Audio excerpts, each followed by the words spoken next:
The children ran into the darkness. Neither of them looked back.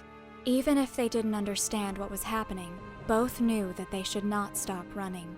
They were just kids who had the misfortune of being born into war-torn times. The little girl, completely terrified, was trembling, and her older brother held her hand tightly. He would not let it go for anything in the world. Plunged into darkness, both continued to advance through the rubble for what seemed like hours. When they reached the top of the hills, the first rays of sun began to illuminate the dark horizon, showing a nightmarish vision. Everything around them was completely destroyed, and thousands of bodies were scattered as far as the eye could see. And then, for the first time in his life, the boy heard them.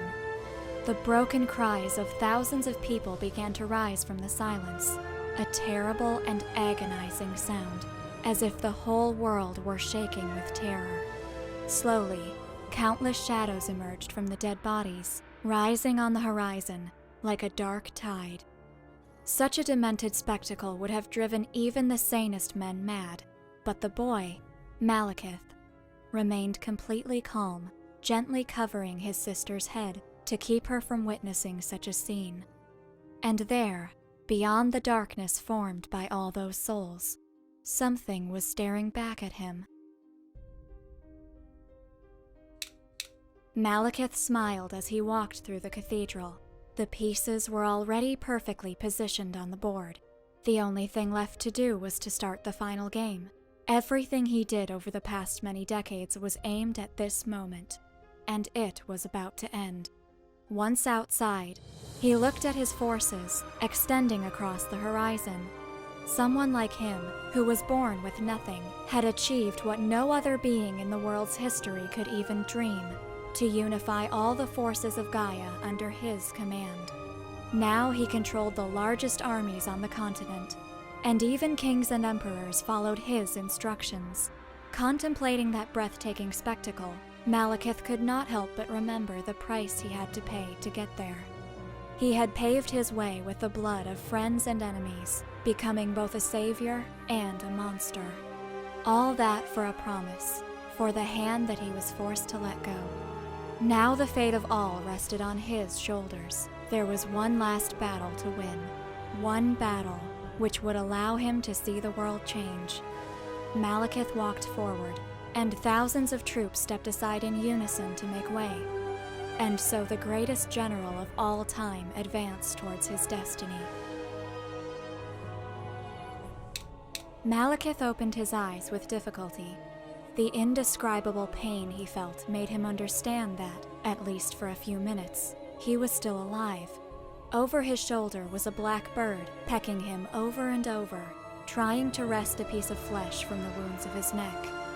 With blood running down his face, he looked around and saw a gruesome spectacle that made him recall his childhood.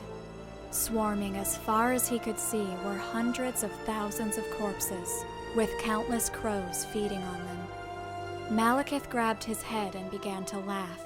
First, the sound came out as a silent whisper from his throat, but soon, his laughter was so loud that the crows around him fled aghast. Finally, he understood. Destiny itself, the same one that reserved for him the greatest role ever in history, had again played its cards in the most ironic way. The child who was born with nothing had gotten everything. He had won the battle that could not be won, but despite his victory, in the end he would die, without being able to see the very world that he had changed.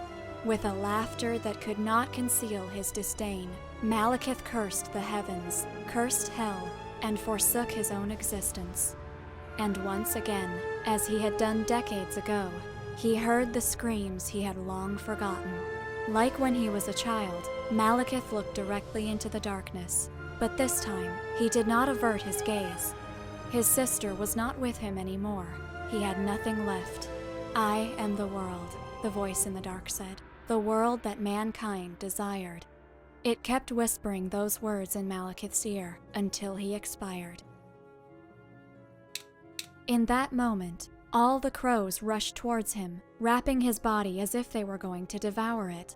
Their cries were so deafening and their movements so frantic that rather than a flock of birds, they seemed an immense mass of living darkness. The battlefield was filled with feathers, falling from the sky like black rain. Anything they touched changed, as if they were opening a door to a world full of shadows. And then, out from the flock, came something darker than any abyss. With a gesture, the bird spread across his back, taking the form of 2 huge black wings that covered the sky. Malekith looked at the heavens and opened his arms. What was left of him was not even a mortal creature anymore. In that broken carcass, there was only fear and nightmares, an ultimate horror that even shadows would learn to fear. The Prince of Crows toyed with his fingers in the air. Each of his gestures drew dark, twisted shapes. With a mixture of boredom and disgust, he rose from his throne and walked down the silent hall towards the large balcony. Around him were hundreds of living nightmares, who bowed and retreated from their master's way. Malekith watched the horizon. Before him was the city of Graven, a majestic and unlimited metropolis like no other in the whole world. Built on a nexus between the darkest dreams and reality, every night it was visited by hundreds of thousands of dreamers. People who, without realizing it, had become its residents. Over the course of 7 centuries, Graven had grown to become the largest core of dark power of the Wake, the City of Nightmares. Malekith insinuated something like a faint smile. All that laid before him were his absolute domains.